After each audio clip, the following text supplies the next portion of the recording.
কবি জসিমউদ্দিন সাহেবের একটি কবিতা, যা পড়তে ভালো লাগলো তাই আপনাদের শোনাতে চাই। অপূর্ব একটা গ্রাম্য দৃশ্য, অতিথি এলে তাকে কিভাবে আপ্যায়ন করা হবে সেই কথাই বলেছেন উনি। শুনুন। আমার বাড়ি। আমার বাড়ি যাইও ভ্রমর, বসতে দেব পিঁড়ে, জলপান যে করতে দেব শালি ধানের চিঁড়ে। শালি ধানের চিঁড়ে দেব বিন্নি ধানের খই, বাড়ির গাছের কবরি কলা, গামছা বাঁধা দই। আম কাঁঠালের বনের ধারে শুয়েও আঁচল পাতি, গাছের শাখা দুলিয়ে বাতাস করব সারা রাতে।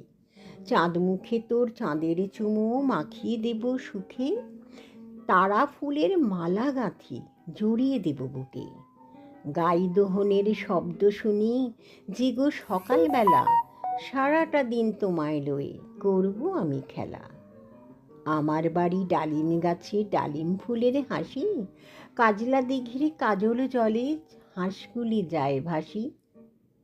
আমার বাড়ির যাইও ভ্রমর, এই বরাবর পথ, মৌরি ফুলের গন্ধ শুঁকে থামিও তব রথ। যদি ভালো লাগে তাহলে অবশ্যই রকমারি চ্যানেলকে আপনারা লাইক করবেন। ধন্যবাদ।